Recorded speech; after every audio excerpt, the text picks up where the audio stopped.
এখন তো সবার ঘরে ঘরে গরুর মাংস রয়েছে, তাহলে বানিয়ে ফেলুন এই রেসিপিটি।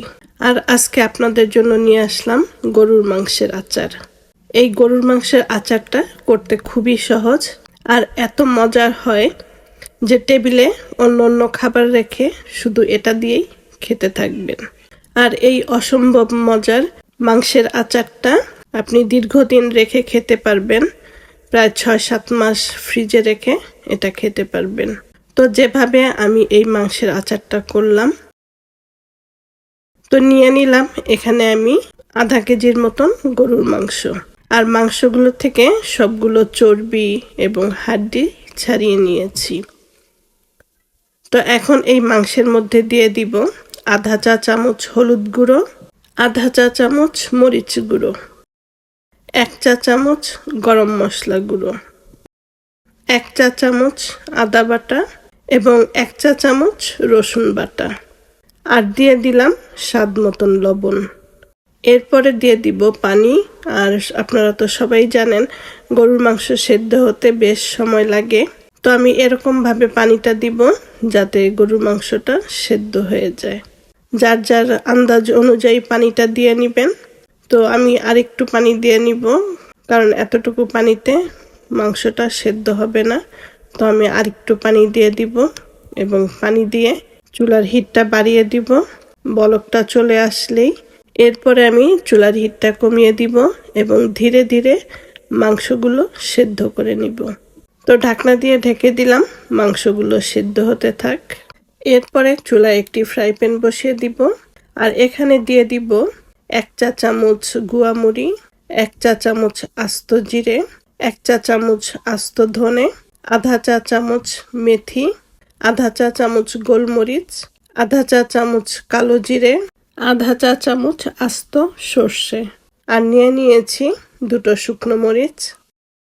আর এই মরিচগুলো চট্টগ্রামের, এগুলো দেখতে বেশ বড় বড় হয় কিন্তু একদমই ঝাল হয় না। তো এই ধরনের মরিচগুলো, যেগুলো ঝাল হয় না, এই টাইপের মরিচ নিয়ে নেবেন। তো এখন আমি লো হিটে এই মশলাগুলো টেলে নিব।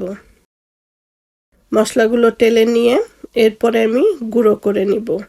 আর গুঁড়োটা যে করব একদম কিন্তু পাউডার করব না, একটু যাতে দানা দানা থাকে এরকম ভাবে গুঁড়ো করে নিব।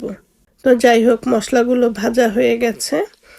তো মশলাগুলো এখন ঠান্ডা করে এরপরে আমি গুঁড়ো করে নিব। এদিকে মাংসটাও সেদ্ধ হয়ে গেছে আর মাংসের পানিটাও শুকিয়ে গেছে। আর যতটুকু আছে এতটুকু আমি শুকিয়ে নিব। তো মাংসগুলো নেড়ে চেড়ে উল্টে পাল্টে এখানে ভেজে নিব। বারবার নাড়তে হবে যেন মাংসগুলো নিচে লেগে না যায়।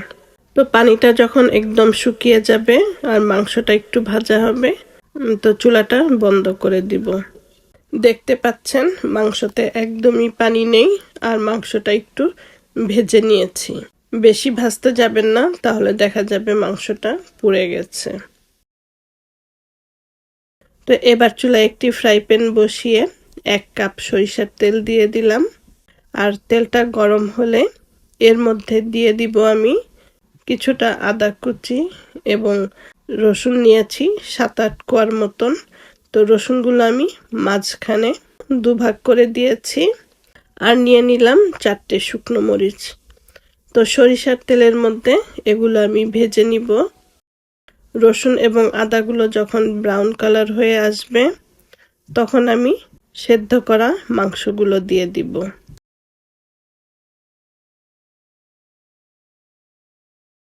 তো সেদ্ধ করা মাংসগুলো দিয়ে 2 মিনিটের মতন এই তেলের মধ্যে ভেজে নিব। ভেজে নিয়ে এরপরে দিয়ে দিব যেই মশলাগুলো গুঁড়ো করে রেখেছিলাম সেই মশলাগুলো। আর সাথে আমি আর 5-6 কোয়া রসুন দিয়ে দিব, কারণ আগের রসুনগুলো তো একটু ভাজা ভাজা হয়ে গেছে আর এই রসুনটা একটু সেদ্ধ সেদ্ধ টাইপের হবে, এজন্য আমি আর কিছু রসুন দিয়ে দিলাম। তো এরপরে আর 3 থেকে 4 মিনিট ভেজে নিব। এর থেকে বেশি ভাজতে যাবেন না, তাহলে দেখা যাবে মাংস শক্ত হয়ে গেছে। আর চুলার হিটটা মিডিয়াম রাখবেন।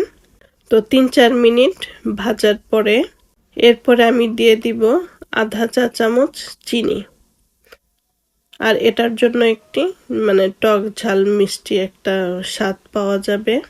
আর দিয়ে দিব কোয়ার্টার চামচ ভিনেগার। এই ভিনেগারটা দেওয়ার জন্যই মাংসের আচারটা 6 থেকে 7 মাস রেখে খেতে পারবেন। আর ভিনেগারটা যদি না দেওয়া হয় তাহলে 1 থেকে 1.5 মাস পর্যন্ত মাংসটা ফ্রিজে রেখে খেতে পারবেন, একদমই নষ্ট হবে না। আর এখনই কিন্তু এই মাংসের থেকে সুন্দর একটা ফ্লেভার বের হচ্ছে, একদম লোভনীয় একটা ফ্লেভার। তো এই তো হয়ে গেল আজকে গরুর মাংসের আচার। এই গরুর মাংসের আচারটা ভাত, পোলাও, রুটি, পরোটা যে কোনো কিছুর সাথেই খেতে পারেন। আর এটা যে কতটা মজাদার, একবার খেলে আবারও খেতে ইচ্ছে করবে।